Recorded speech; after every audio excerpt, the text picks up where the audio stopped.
안녕하세요. 키비 대표로 섬기고 있는 송만석 장로입니다.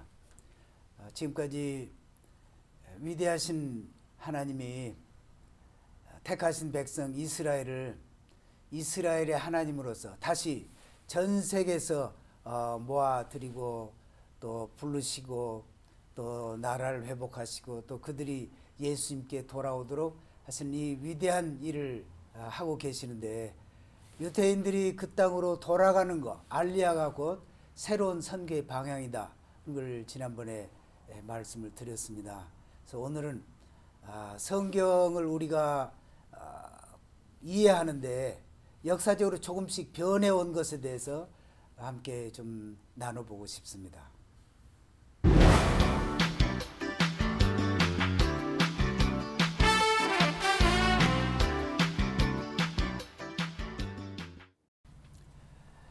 우선 성경 말씀 한 군데를 보겠습니다. 고린도전서 13장 12절입니다. 이게 보면은 우리가 지금은 거울로 본 것 같이 희미하나, 옛날 거울은 그렇게 지금 거울처럼 이렇게 맑지를 않았기 때문에 그렇게 얘기하신 걸로 합니다. 거울로 본 것처럼 희미하다. 그러나 그때에는 예수님 오시고 그럴 때를 말하겠지요.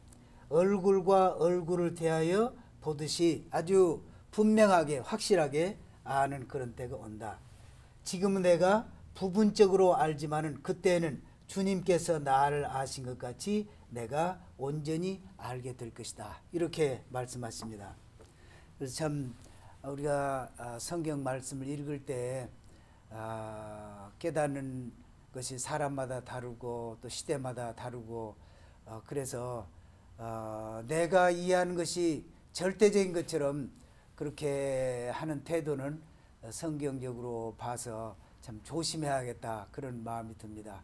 우리가 많이 알더라도 보면 부분적으로 알고 시간이 지나면 또 그것이 달라지는 것을 많이 보게 됩니다. 그래서 이 시간에는 좀 성경 해석이 크게 어떠한 변화 가운데 있었나, 그래서 한 4개로 구분해 가지고 보려고 합니다. 첫째는 구약 시대를 우리가 생각을 해 봅니다.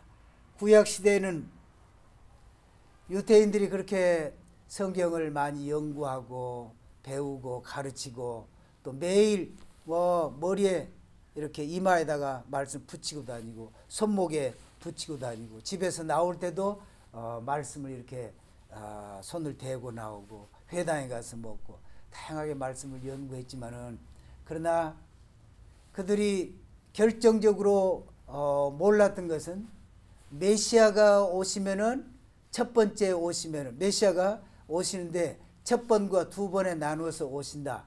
그것을 이해를 못했던 것 같고, 그리고 메시아가 오시면은 고난을 받으신다. 고난받는 종에 대한 모습을 알지 못했던 것이 분명합니다. 지금까지도 유대인들은 메시아가 어떻게 참 중죄인이나 받는 그런 그 십자가형을 받고 처형을 당할 수가 있느냐. 그래서 우리 기독교인들을 볼 때 참 불쌍하게 생각을 하는 거죠. 어떻게 메시아가, 왕이 그런 대우를 받고 처형을 받는단 말이냐. 그래서 그 메시아가 십자가의 고난을 받으신 것에 대해서 이해가 없으세요. 지금까지도 없어요. 그리고 또 한 가지는 이방인에 대해서 유대인들이 이방인들을 생각할 때 개나 짐승과 같이 그렇게 대해서, 그래서 예수님께서도 그렇게 수로보니게 여인을 대할 때 이방 여인을 개에다가 비유를 해서 그렇게 얘기를 하시는 모습이 나온다. 물론 예수님이 그 이방 여인을 개 취급을 해서 그런 것이 아니고, 예수님 주변에 있는 그 사람들에게 너희가 개 취급을 하고 있는 이 사람의 믿음을 봐라. 너희 가운데 이만한 믿음이 있냐. 이것을 보이시기 위해서 그렇게 하신 줄로 믿습니다.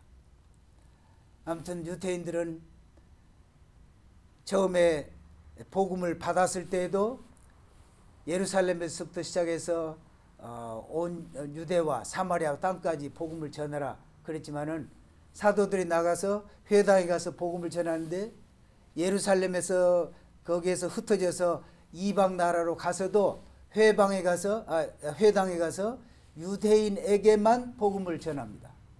유대인들에게만 복음을 전해.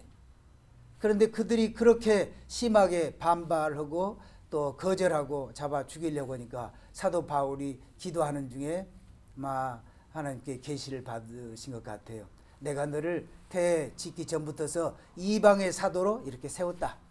여기 유대인들 놔두고 이방으로 가라.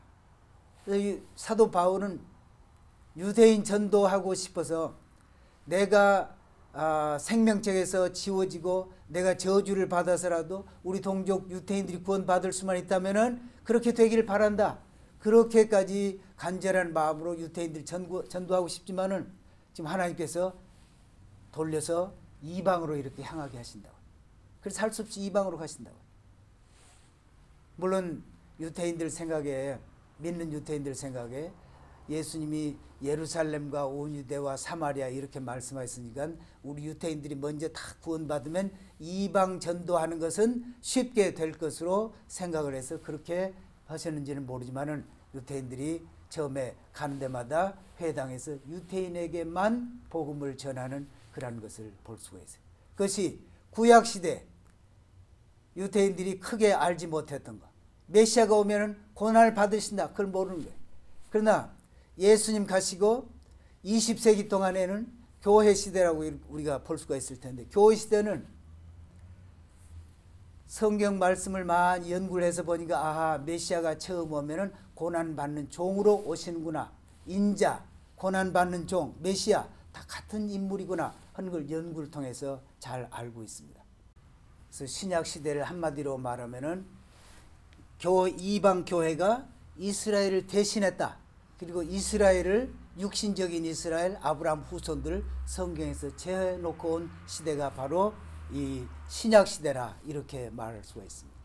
그런데 제3시대가 있는데 성경 해석에 제3시대는 20세기 중반에 이스라엘이 독립국가로 탄생을 하고 그리고 믿는 유대인도 생겨나고 또 이방인 교회 가운데서도 이스라엘을 다시 보고 성경 말씀을 다시 보면서 아니구나, 하나님이 이스라엘을 버리신 것이 아니고 이스라엘을 잠시 그렇게 집 밖으로 내보내셨고 다시 모으시고 다시 회복하시고 온 이스라엘이 구원 얻는다. 다시 말해서 이스라엘을 이스라엘로, 이방을 이방으로, 그러니까 이스라엘에 믿는 유대인들 그리고 이방에 믿는 이방인들이 하나가 돼서 한 세 사람을 이루게 돼 있구나. 이것을 알기 시작한 것이 이 제3시대라 저는 그렇게 생각을 합니다. 그래서 지금 이스라엘이 돌아오고 그리고 믿는 사람이 생겨나면서 우리 믿는 사람들이 거기에 참여해서 하나님이 깨닫게 해주신 대로 가서 전도도 하고 유대인들이 돌아가도록 권면도 하고 구선에서 돌아갈 때 알리야를 돕기도 하고 미국에 있는 유대인들 돌아가도록 권면도 하고 또 복음을 전하기도 하고 그러면서 그렇게 하는 가운데 이방인들이 참 이방 믿는 사람들과 유대인 믿는 사람들이 한 몸을 실제로 이루는 그런 것을 보게 되는 시대에 우리가 살고 있습니다. 그러나 아직까지도 우리가 잘 모르고 있는 것이 있습니다. 그래서 저는 재림 후 시대 또는 천년 왕국 시대 이렇게 부르고 싶은데, 그래서 구약 시대가 있고 신약 시대가 있고 지금은 이스라엘 회복 시대. 그런데 앞으로 예수님이 다시 오시면은 성경 이해가 또 달라질 것으로 생각이 됩니다. 왜냐하면 예수님이 부활하셨을 때 입은 그 육체의 몸들을 영체 또는 부활하신 몸을 우리 성도들도 부활하면서 입게 되고 또 지상에 있던 사람들도 호련히 변화돼서 입게 될 텐데 그 예수님의 몸을 입어본 사람이 없기 때문에 그것에 대한 이해가 없는 것입니다. 예수님이 와서 다스리실 그 나라의 모습이 어떨까?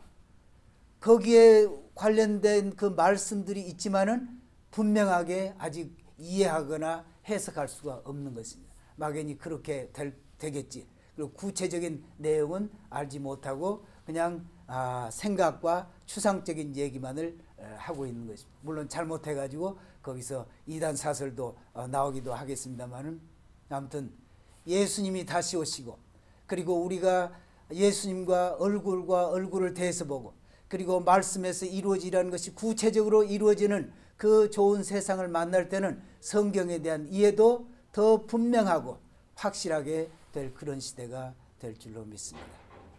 감사합니다.